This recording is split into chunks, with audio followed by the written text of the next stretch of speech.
Will the formula of appointing a top former player as an executive ever work? I was reading through an interview that Buster Posey gave, and that question came to mind yet again. Now, you might say, and you'll be right, Buster Posey is a player that is not even warranted the Hall of Fame. You're not wrong. Unfortunately, injuries cut that career short. In fact, there was even the case back in the day where the Buster Posey rule was instituted to protect catchers of unnecessary roughness and contact. So, yes, unfortunately for Posey, injuries had a different story for him. He was part of that glory with the San Francisco Giants, in which they won multiple titles, and what a heck of a run for sure. It was magnificent. And at the same time, it makes you wonder, well, is this going to be one of those cases that a player that, again, cut short from legit being a Hall of Fame? Now, do I think he's going to go into the Hall of Fame? He has no enemies, he has no negative buzz. They'll find a way to vote him in. Will it be fair? Not necessarily, especially not considering the ones that are out, but you get the point. Anyways, back to the subject. So, the problem that is very recurrent with these players that were great is that their capacity to either teach or evaluate talent doesn't tend to be sharp. I mean, go to basketball. Look at Michael Jordan. Can you see a much more horrible executive than what he has ever been? Go to Magic Johnson, another phenomenal player, horrible executive, and so forth. There are many examples all around different sports, right? Now, the big problem on hand with this is when you have so much greatness that you were gifted with, it really makes you wonder how can you teach something that you didn't have to polish, quote unquote, that you were much more God gifted with the talent, with the ability. It becomes quite the challenge because it's not like you had to do where someone had to do, let's say, 1,000 repetitions, playing with numbers. You may only had to do 10, 20. Because again, you were different. In the case of Posey, it's not like he's a manager, he's not the GM, he's running the Giants franchise. Do I think it was a little too much? Well, it's quite challenging. However, let's keep in mind something. Posey is just about to turn 38. And I was recently actually doing a video, which I invite you to see, which also was talking about this the tough age of retirement issue that athletes face. Think about the thing. I mean, Posey, who has been retired now for a couple of years, right? He's just about to turn 38. He skipped the COVID season to be with his family and whatnot. He had the capacity of doing it. He made a lot of money in baseball, over $150 million.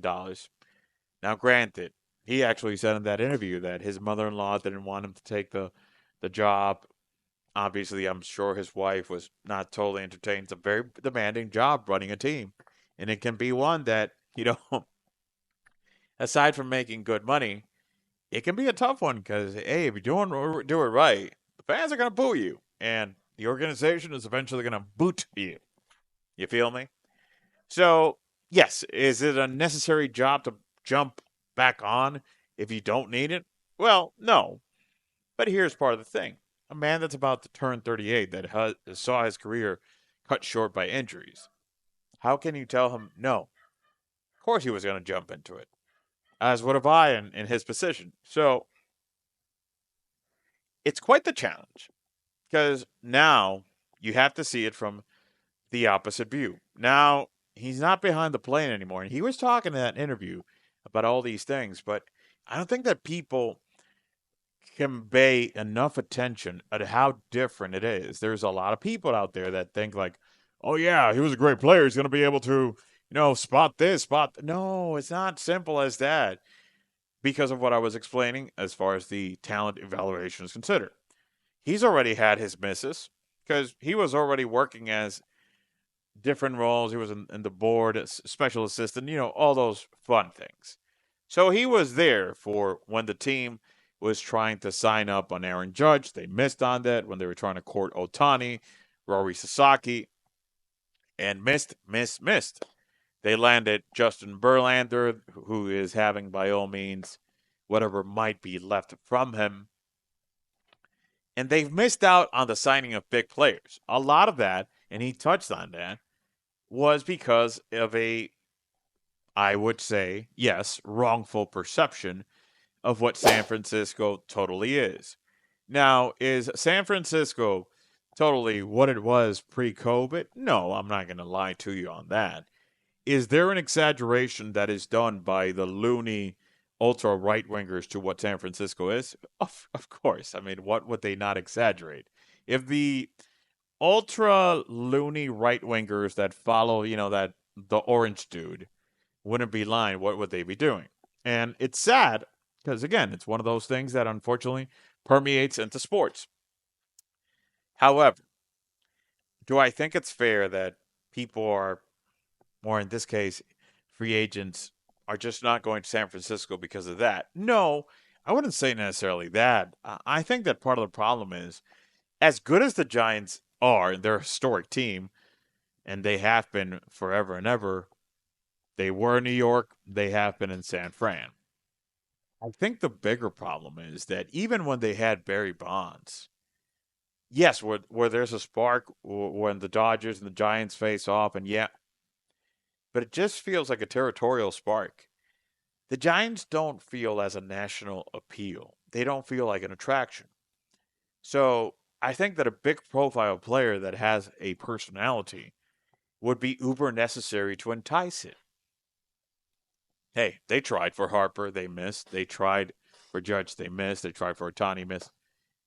Right now, like in everything else, I think once Buster Posey is ever, or if he has the capacity to lay the foundation of landing a player that is an attraction, that can be the beginning. Now, that's going to be tough because, again, if a team is not appealing from a merchandising aspect, from being a team that is a warranted, interesting experience, it's very tough. And by the way, they have one of the most beautiful and great to work parks at. If you haven't been there, please go. Love it. Phenomenal experience there. So the thing is, if they are able to land one, it's like in Field of Dreams. Build it and they will come. How they will do that? Well, you have to become a better salesman. And you also have to pray on someone actually becoming available that can do that shift. Is Black Guerrero Jr. one that could actually fit that mold? I mean, I think he's a great talent. I think he could land with having even better numbers than his father eventually, Hall of Fame level of course. But he's not a personality. So, problem is that the free agency classes that are coming up, they're thin in that perspective of top premium players. They missed out on Soto too. So, I think that for Posey, it's going to be very challenging. But like anything else, and it's unfortunate that his career got caught short, I think it's going to be a great ride to observe. But it's going to be a very challenging one because, again, you need an attraction to become something. And right now, the Giants are everything except attractive to observe.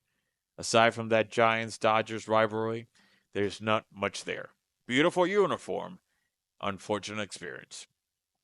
I'm interested in reading what you think. Reach in the comments. Remember, be happy.